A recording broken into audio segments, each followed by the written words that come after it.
prazer estar aqui. É a minha primeira vez aqui nessa casa, mas já fui tão bem recebida e eu agradeço a URI que tenha escolhido essa casa para eu estar aqui hoje. A URI é a União Regional Espírita, onde nós estamos. Nós temos o compromisso com a divulgação da doutrina espírita nas casas. Então, são palestrantes de várias casas espíritas que vão mesclando, visitando as casas aqui de Florianópolis. Hoje, o assunto que foi escolhido é a perda dos entes queridos. E eu quero usar um exemplo já de cara com uma coisa que me aconteceu agora. Quando eu me sentei aqui, algumas pessoas viram, eu derrubei o copo de água. Ainda bem que é água, né? E molhou meus papéis. Encharcou. Chegaram a ficar colado. Eu peguei o papel, sequei o quanto deu. E agora ele já está quase seco. Ventinho batendo. Assim, às vezes, são as nossas dores. Porque muitas vezes a gente pega aquilo que está encharcado da nossa dor e o que a gente faz? A gente guarda no nosso íntimo e a gente não permite que coisas novas aconteçam, que a nossa visão se modifique. A gente fica com aquele olhar fixo naquilo que dói, aquele espinho ferindo o nosso coração. Porque sim, a perda dos nossos entes queridos, que a gente chama de perda, mas que o Espiritismo esclarece que a gente não perde nada, a gente ganha sempre. E com Deus se ganha sempre. A conta de Deus é sempre diferente. Quanto mais se divide, mais se multiplica. A gente acha que dividindo, a gente vai ficando com um pedacinho menor. Não. Com Deus é sempre se multiplicando. As dores que causam em nosso coração talvez venham de uma falta de preparo nosso. A nossa própria educação. Nós não educamos as nossas crianças, e quem tem criança, eu sugiro que ensine, se tiver oportunidade, que quando a gente ensina para uma criança desde pequenininha o processo do retorno à pátria espiritual, porque pensem, hoje eu ainda estava lá em casa estudando, eu estava pensando como Deus é magnífico. Olha, puxa lá na internet, olha em vários lugares assim da Terra. Quanta beleza existe. Nós moramos numa ilha. Se a gente chegar em qualquer lugar do mundo e disser assim, ó, eu moro numa ilha, as pessoas vão olhar assim, nossa, você mora numa ilha? E a gente às vezes nem dá valor a isso. Para todo canto que a gente vai, quando a gente sai aqui, vocês já viram cada pôr do sol? Né? Esse lado de cá fica muito bonito. Hoje estava esplendoroso. De repente, lá, quando eu saí de casa, parece que uma luz se acendeu e ficou cor-de-rosa. Agora, vocês imaginem que se Deus permitiu que o Jesus, aquele amigo nosso, de todos os tempos, de todos os minutos, fosse o engenheiro, o grande construtor dessa terra maravilhosa, e ele fez com essa diversidade de coisas lindas para a gente ver, que é para nos incentivar, porque a beleza faz parte da nossa evolução, faz parte. Tudo que os olhos veem que é bonito nos causa uma sensação diferente. Agora imagine o que nos espera nas esferas superiores. Isso tudo aqui é uma pincelada muito... Eu tenho um amigo que diz que o nosso planetinha é uma planetinha muito mequetrefe. Aí vocês imaginem um lugar no mundo superior. Então, se a gente ensinar para os nossos filhos, e que, lógico, a gente aprende na escola, eu aprendi. O ser humano nasce, cresce, se desenvolve, sempre perto esse finalzinho, mas adoece e morre, né? Esse é o ciclo que a gente aprende. A gente sabe que vai morrer. todo mundo sabe. A gente nasceu, começa a contagem regressiva. A gente não tem mais um ano de vida, a gente tem menos um ano de vida aqui na Terra, toda vez que chega no aniversário. Então, se a gente colocar na nossa mente o que nos espera e colocar para a vida dessas crianças, porque nós já estamos com uma ideia formada. A minha irmã disse, nossa, como é difícil falar desse assunto, né? É difícil porque dentro da gente a gente ainda sofre muito com esse fato dessa separação. Mas a gente aprende a lidar com isso. E se a gente ensinar os pequenos de que a nossa busca é de uma melhora para alcançar esse lugar melhor, eles vão sofrer menos do que nós sofremos. Porque a morte não é nada de inesperado. É uma certeza da vida. Só morre a morte do corpo físico, né? Quem está vivo. O meu avô que dizia, para morrer basta estar vivo. Né? Quem está morto, está morto. Não é bem assim, né? Mas mais adiante a gente... Ela é a consequência da vida. A morte é a consequência da vida. Negá-la significa jamais se permitir a trabalhar-se o medo, a ansiedade que acontece quando nos deparamos com a partida de entes amados ou quando nos vemos nessa situação. Porque se a gente chega lá no médico e o médico diz assim, seu diagnóstico é um diagnóstico de câncer. A senhora está com câncer grau tal. Primeiro momento de uma notícia como essa, quem já passou por essa situação ou situação semelhante, é de que abre... Vocês lembram quando as pessoas eram enforcadas e que eles colocavam lá num altarzinho lá e o chão se abria e a pessoa estava com a cordinha e ficava pendurada? É aquela sensação de que a portinha ali embaixo, o alçapão se abriu e a gente ficou sem chão. Porque a gente tem o medo desse retorno. Porque a gente acha que a vida é aqui. Tem um propósito de ser esse nosso apego, porque nós precisamos querer estar aqui. É preciso que a gente passe por essa escola. Se a gente tivesse um desapego total, talvez a gente cometesse algumas besteiras no meio do caminho, mas a gente precisa estar aqui. A gente se abala muito mais quando a notícia é inesperada. A gente não está esperando que aquilo aconteça e, de repente, chega a notícia. Fulano sofreu um acidente e morreu. Aquilo nos pega sem aviso. E aí aquilo nos causa realmente um abalo muito forte. E é natural. Tudo isso é natural. Até deve acontecer. Porque se fosse contrário, se a gente não se abalasse com as coisas, que sentimento é esse que a gente ia ter?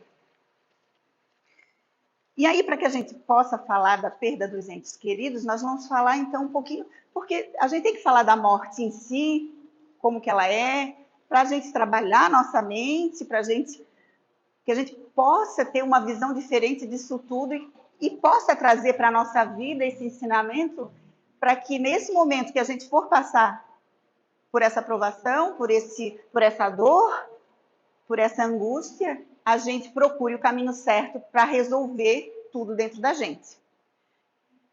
Existe a desencarnação prematura, né? Quando se é jovem ou criança, para se deixar as imperfeições na matéria, tornando o espírito mais saudável. Muitas crianças passam por uma encarnação muito rápida, às vezes até aquele aborto nos primeiros meses, lá, até os 3 meses, isso ocorre com bastante frequência, porque às vezes o espírito ele nem tem muita ligação com aquela mãe, pode ocorrer, mas ele necessita de um ventre materno para vir, passar por aquela encarnação muito rápida, para que ele possa melhorar a condição do seu espírito, para que aí sim, numa próxima, ele consiga, né, passar por todo o processo e reencarnar realmente de fato. Porque quando nós adoecemos, quando a gente faz as coisas erradas, quando a gente provoca algumas coisas que nos traz consequência da nossa saúde física, a gente adoece primeiro o nosso espírito. E, não sei se vocês sabem, mas para que a gente cure o espírito, a gente precisa reencarnar. A gente precisa passar por esse processo. Coisas graves, quando a gente adoece o espírito, é como se a gente deformasse ele.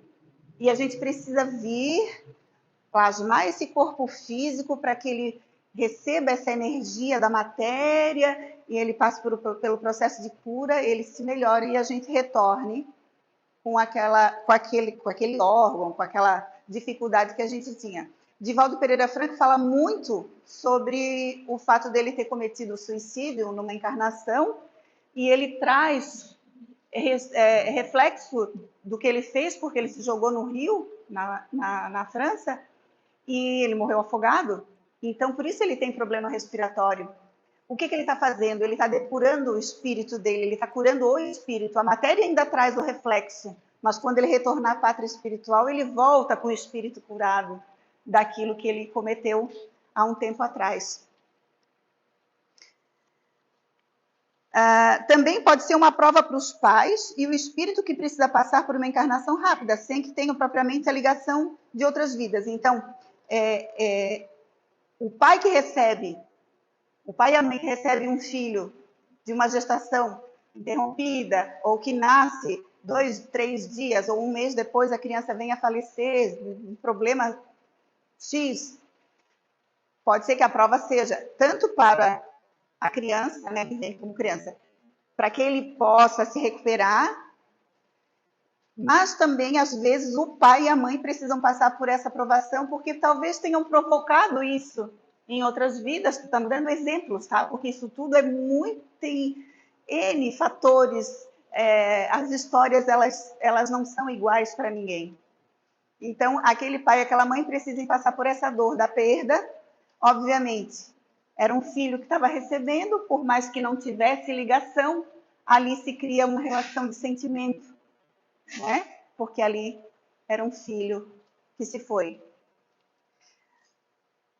Existe também a desencarnação antecipada, que é o que acontece mais frequentemente. E aí a gente até para pensar, porque quando a gente volta antes do previsto, existem algumas causas. O ódio, as angústias, os vícios, as más escolhas que refletem na saúde, às vezes excesso de comida, excesso de bebida, todos os excessos que a gente cometer, porque tudo isso aqui também são excessos. O ódio é um sentimento que a gente passa de um certo limite, aquilo nos intoxica. E aí, também, através do suicídio, né? Que aí é o fator mais preocupante, porque ninguém tem o direito de tirar sua própria vida. Eu escutei isso no início de um rapaz ali, ele disse, ninguém tem o direito de tirar a própria vida, e é verdade. A gente não tem esse direito. Não, a gente não pode achar que a nossa dor seja a maior do mundo e se entregar para isso ao ponto de acharmos que o suicídio vai apagar aquela dor. A gente só se transfere de lugar. A dor vai junto, tipo uma malinha. A gente vai carregar uma malinha junto com a gente, com a dor, com a angústia, com nossos defeitos. Tudo isso que a gente leva junto com a gente. Existem os espíritos completistas, que são aqueles que vêm com uma determinada missão, cumprem com ela até o fim, né? É bem raro de acontecer. A gente tem o exemplo do Chico Xavier, que foi um espírito completista. A gente, às vezes, tem espíritos encarnados hoje de que a gente desconhece, que estão lá fazendo o trabalho deles no silêncio, e eles são completistas, não vêm para a história para que a gente conte, mas são completistas. E existe também a moratória, que é quando a gente recebe um prolongamento da vida corpórea. A moratória é dada quando um espírito vem, reencarna, ele modifica as suas atitudes, e aí ele precisa ainda passar por uma determinada situação, já está perto da hora dele voltar, mas a espiritualidade vê que ele tem méritos, porque toda vez que a gente faz o bem aqui na Terra, a gente recebe de volta. E aí, por mais que estivesse com a data marcada, eles vêm E eles propiciam para que a gente possa ter, né, seja prolongada a nossa vida aqui, para que a gente possa passar por essa situação, por uma situação de perdão, seja lá o que for. Quem já recebeu essa moratória também, que a gente pode falar, é o Divaldo. Por quê? Porque nós necessitamos das coisas que ele fala, dos livros que ele escreve, e ali foi prolongada a vida dele. Ele já teve problemas seríssimos. Quem quiser saber, procura na internet que vai escutar as histórias contadas por ele mesmo. Então, são casos que a gente tem essa certeza dessa moratória, né? Em alguns livros do André Luiz contam casos assim, que espíritos precisavam passar por um acerto em que a mãe tem mérito de pedir, aí a mãe pede, porque também tem isso. Os espíritos que têm uma evolução um pouco maior e que são nossos queridos, eles podem pedir pela gente. Não, vamos dar uma oportunidade. Aí é pedido, se for, né? Se chegarem à conclusão de que pode ser dada essa oportunidade, é dado. E aí vem aqueles questionamentos, né? Vários, né? Quando a gente passa pela situação, passa um monte de pergunta pela cabeça da gente. Aí a gente pergunta por quê? O que torna a morte tão terrível?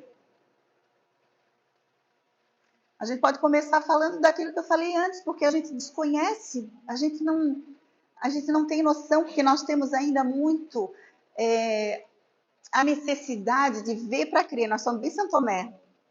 Como a gente não vai lá, ou se vai e depois a gente não lembra nesses lugares melhores, mais bonitos, a gente fica com medo, porque aqui eu sei onde é que eu estou. Aqui eu sei o que eu estou fazendo. Né? Tá? Todo lado de uma pessoa boa, todo lado de uma pessoa ruim, mas eu sei o risco que eu estou correndo, porque eu estou vendo, eu tenho domínio disso. E aí falta a nossa fé, que precisa ser trabalhada. Porque a gente precisa acreditar. Meu pai sempre fala, minha filha, a fé é assim, a gente primeiro coloca o pé, depois a gente vê se tem o chão. Né? Não foi assim que Jesus fez? Ó, eu virei água de novo. Virei água de perto de mim. Não foi assim que Jesus fez lá com a barca, com Simão? Não chamou ele para fora? Para ele andar sobre o mar com ele? Ele titubeou, perdeu o equilíbrio, mas depois ele se levantou porque a fé dele, ele acreditava naquele homem, ele acreditava naquela palavra e ele ficou de pé. E é assim que a gente tem que estar quando a dor bate na nossa porta. Acreditar que Jesus não nos abandona, de que Ele está ali do nosso lado. A nossa dor é que nos cega de enxergar quem está nos ajudando. Porque quem entra em desespero, digamos que a gente chega ali na frente e a gente, sei lá, alguém sofre um acidente, cai no chão e a pessoa fica consciente, ela fica tão nervosa, ela grita tanto, porque ela está com dor, porque ela está passando por aquela situação, que 2 dias depois a gente vai dizer assim, nossa, fulano, tu passaste por aquela situação, eu estava lá, tu estavas lá? Tava, eu estava fulano, estava Beltrano, estava, essa gente toda estava, devia ter mais 50 pessoas ali te olhando, tinha isso tudo? Tinha, todo mundo estava tentando te ajudar de alguma forma, e a gente não vê. Não vê porque a gente dá prioridade ao desespero. E é onde a gente tem que aprender. Não estou dizendo que é fácil. Em nenhum dos livros que eu li sobre esse assunto, e em nenhum disse assim, ó, olha, é bem fácil, é só tu fazer assim, assim, assim, que vai...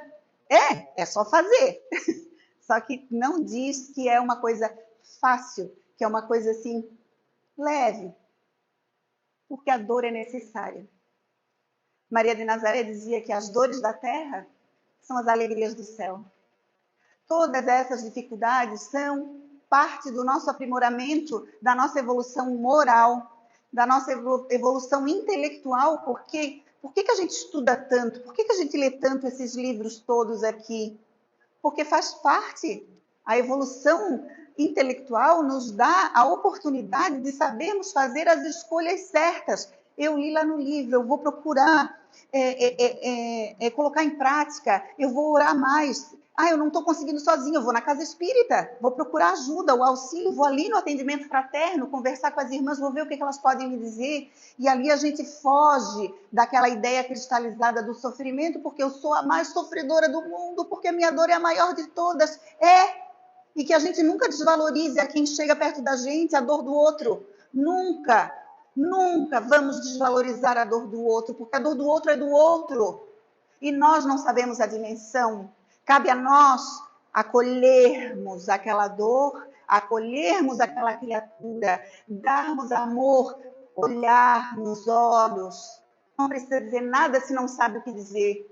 Faça como o Chico, com aquela mãe que chegou chorando a perda do filho, chorou tanto, o Chico abraçou ela, chorou junto, chorou. Os dois choraram um monte, ele não disse uma palavra, ela olhou e disse assim, nossa, nunca fui tão bem consolada na minha vida. Não precisou de nenhuma palavra. Às vezes precisa somente da nossa presença. Então a gente se pergunta por que não aceitamos, por que nós negamos, a morte realmente existe, né? Ela é um castigo de Deus, né? Principalmente quando a gente olha uma criatura jovem partindo. O que é necessário para a sustentação da serenidade e do equilíbrio diante dessa partida? A gente fica se perguntando, né? E é bom que se pergunte, porque quando a gente entra dentro da nossa dor egoísta, a gente não lembra que quem partiu também está sentindo a mesma dor. Alguém chega e diz assim hoje, a senhora ganhou uma passagem hoje, a senhora vai morar em outra cidade. E a senhora vai sozinha. Vai deixar aqui toda a sua casa, vai deixar todo mundo. E lá a senhora pode deixar, lá tem um monte de gente que vai te ajudar. É também uma dor, uma separação para quem está indo, não é? Porque assim, é como se a gente mudasse de cidade. E aí, para a gente compreender, para não sofrer, o que temos? O Espiritismo como consolador. Ele veio mostrando para a gente que aquele túmulo vazio não estava vazio. Que dali o Espírito ascendeu, que o Espírito tem vida, que o Espírito tem vida em abundância, que tudo continua. E nós temos que pensar muito nisso com essa beleza, porque é bonito a gente saber que continua. Porque quando a gente está no quarto e o filho está lá no outro quarto, a gente não se desespera pelo fato de não estar vendo, porque a gente sabe que ele está lá no quarto. Um filho que viaja, vai para uma outra cidade, vai trabalhar, vai resolver a sua vida, a gente não se desespera, porque a gente sabe que o filho está lá. A gente tem a certeza. Os nossos entes queridos estão ali do outro lado. Onde é que é esse outro lado? É aqui. É por todo canto, porque a dimensão é uma coisa que meio foge da nossa realidade, né? O nosso pensamento, porque a gente fala muito daquilo que a gente consegue ver, mas está aqui, está em todo canto, está pertinho do nosso pensamento, é o nosso pensamento que liga ao nosso ente querido. A gente deve ter a doutrina espírita como orientadora, como esclarecedora, por isso que a gente precisa estudar. E o Espiritismo não é para quem quer, como diz o Teixeira, é para quem aguenta. Que a gente precisa estudar, e quando a gente começa a estudar e começa a andar na linha reta do conhecimento, da dedicação com o próximo, começa a vir aqueles olhos invejosos, ou aqueles olhos que não querem a evolução do outro, e a gente recebe sim, né? Esses olhares, essa energia, mas aí a gente reza, a gente vai lá, a gente insiste, a gente vence, e são essas dores, são essas lutas que nos modificam o nosso pensamento. Compreender para auxiliar, da mesma forma que necessitaremos sermos ajudados um dia, porque a gente não sabe como é que a gente vai partir lá para o outro lado. A gente acha que está fazendo bonitinho, mas só quando chegar lá do outro lado que a gente vai saber. Se quiserem entender sobre isso, leiam o livro Voltei. Aí a gente consegue ter uma ideia do que pode acontecer. O temor é o não conhecimento da vida além túmulo. A gente já sabe que a vida continua. Então, eu estou com um ferimento no meu braço. Eu preciso cuidar desse ferimento. Eu não posso ficar aqui, ai, o meu braço está ferido. Está machucado. Vou ficar 3 dias chorando, o braço vai inflamar, porque eu não cuidei, né? E a dor aumentando. Não, a gente pega essa dor e, não, eu vou curar sim essa dor. Eu vou modificar a minha forma de pensar. Eu vou ter força para chegar adiante. Num dia dói mais, porque aí a gente lembra de um cheiro, de um perfumezinho, de uma comida que a pessoa gostava, ou de alguma coisa que passa pela gente, e a gente, nossa, aquela estampa daquele vestido, coisas assim nos fazem lembrar os nossos entes queridos. Cheiro de arroz com alho e uma folha de louro. Isso me remete imediatamente à casa da minha avó, porque era o cheiro de quando eu chegava na casa dela, quando ela estava cozinhando. Então, são coisas que a gente tem que trazer para a vida da gente como coisas boas. A consciência carregada de culpa também nos faz sofrer. Às vezes, culpa por não ter tratado bem o outro, ou quando é, no caso, a nossa própria morte, quando a gente chega do outro lado, é a culpa, às vezes, das coisas que a gente deixou de fazer, que também nos perturba. Porque o maior juiz que nós vamos enfrentar na vida não é Deus, não é Jesus, é a nossa própria consciência. Porque estamos dentro de um sistema muito perfeito. Deus nos fez simples e ignorantes, mas deixou dentro de nós a centelha divina que já tem todo o DNA de Deus, com todas as virtudes que nós poderemos alcançar um dia. Então nós sabemos que estamos errados. Então a gente se cobra. E é o nosso pensamento que faz a gente se ver, às vezes, no umbral. Lembra do filme do André Luiz, lá do Nosso Lar? Não era o pensamento que fazia ele ir para lá? Não foi aquela loucura que deu na cabeça dele quando ele viu a esposa com um novo marido e ele, quando se viu, ele estava de novo no umbral? É a nossa mente, a nossa consciência. O umbral é o nosso estado de consciência, não é um lugar específico. Eu penso, eu estou lá. Tem gente que está me olhando assim regalado, mas é assim. Então, nós temos que fazer o quê? Mudar a nossa forma de pensamento, desconstruir essas ideias, né? Então, a culpa adoece o espírito, maltrata os sentimentos. A psicologia, ela nos dá 5 estágios. Primeiro estágio, negação e isolamento. Segundo estágio, raiva. Terceiro estágio, a barganha, que é um estágio caracterizado por uma chama de esperança que leva o indivíduo enlutado a negociar uma cura milagrosa, seja por uma entidade superior ou com os médicos. Ele faz promessas caso o ente querido ou ele próprio seja curado. Isso aí é a psicologia que identificou essas fases no ser humano, né? Nessa fase pode ter dificuldade para entender a gravidade da situação. Por quê? Porque ele quer um subterfúgio, ele quer uma situação em que ele tenha domínio. Então eu faço uma promessa e digo, não, se acontecer isso, eu vou fazer tal coisa. E aí essa situação do estágio da barganha. Depois vem a depressão e o 5º estágio, a aceitação. Então, se a psicologia encontra no 5º estágio a aceitação, é que o processo tem que caminhar, sim, para a cura, não para que piore. Posso passar uns 2 minutinhos? Da questão 936 diz assim, como é que as dores inconsoláveis dos que sobrevivem se refletem nos espíritos que as causam? E aí aqui a gente vai ler a resposta e vai ver um comentário do Allan Kardec que aí vai explicar direitinho como que isso se processa, o porquê desse nosso egoísmo.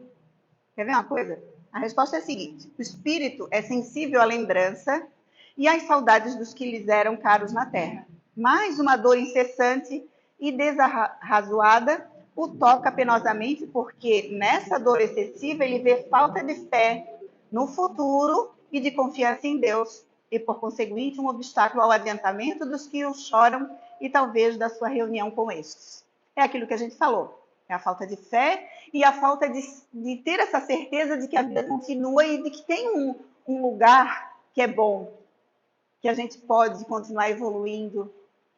E aquela ideia possessiva nossa, né? Meu filho, é minha filha, é meu marido, meu pai, minha mãe. Se a gente aprender que nada é nosso, né? Ele está meu marido, ele está meu irmão, ele está meu filho nesse momento.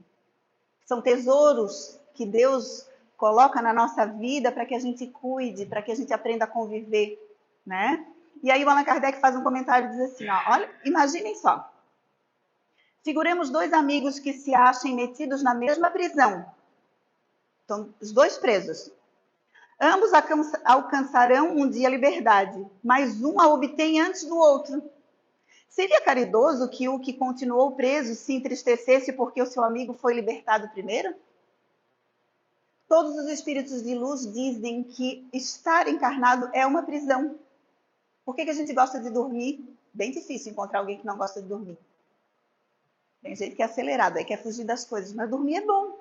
Dormir descansa, né? Mas dormindo, a gente treina para partir para o outro lado. E quando a gente dorme, a gente vai do outro lado. Vai visitar os nossos entes que partiram. A gente é abraçado, sim. Por isso que às vezes a gente acorda com aquela sensação boa de alegria. Ou às vezes a gente acorda extremamente cansado. Por quê? Porque o nosso pensamento do dia não foi bom. E a gente acabou visitando lugares que não são legais. Por isso, a questão da consciência e do pensamento. Manter o pensamento em prece, vigilante. E aí ele dá outro exemplo. Tendes um amigo que junto de vós se encontra em penosíssima situação. Sua saúde, os seus interesses exigem que vá para outro país, onde estará melhor a todos os respeitos. Deixará temporariamente de se achar ao vosso lado, mas com ele vos correspondereis sempre. A separação será apenas material. A gente pode se corresponder com os nossos entes queridos. Lá no Livro dos Espíritos, a partir da pergunta 400, vai falar sobre os sonhos. Ali vai explicar que durante o sono, nós temos sonhos inteligentes, em que nós podemos nos propor a estar com aqueles que partiram, a gente pede, lógico que a gente faz por merecer, a gente trabalha no bem, a gente alcança. Então, tudo isso é um processo. E quando a gente começa a perceber esse outro lado com mais realidade, esse medo ele vai se dissipando.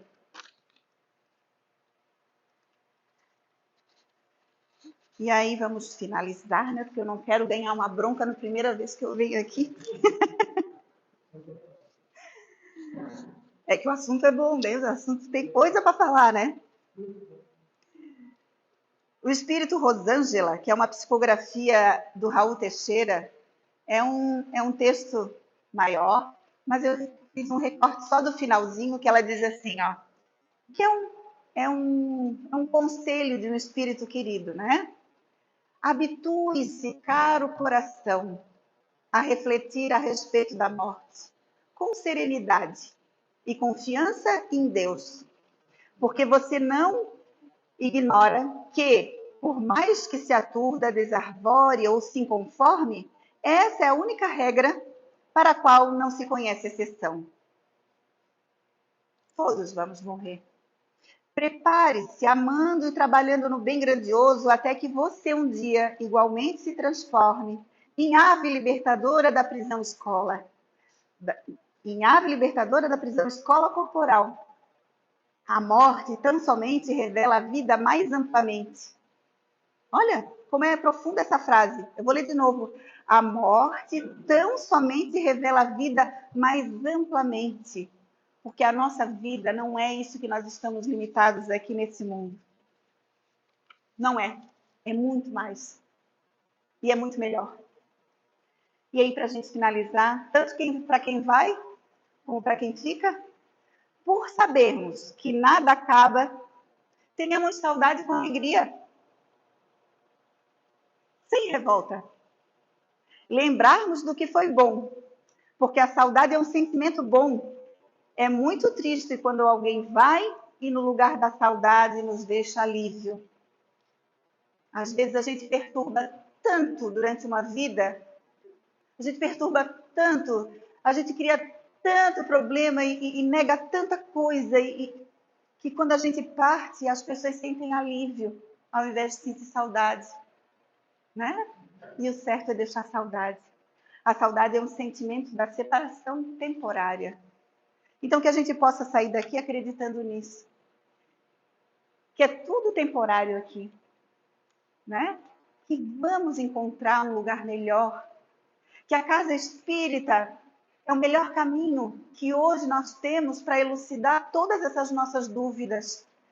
Nós que trabalhamos nas casas, a gente encontra pessoas de todas as religiões, que a gente saiba acolhê-las, que a gente tenha a palavra correta para dizer para eles, sem que ofenda a religião do próximo, porque todas são boas. Todas, desde que se trabalhe dentro do amor, dentro da caridade, que sejamos dignos, que Deus possa ter honra do nosso trabalho. E aí, quando a gente faz tudo isso, a gente tem essas alegrias desses momentos lindos que a gente só encontra dentro da casa espírita, mas que a gente passa a encontrar no nosso caminhar na rua.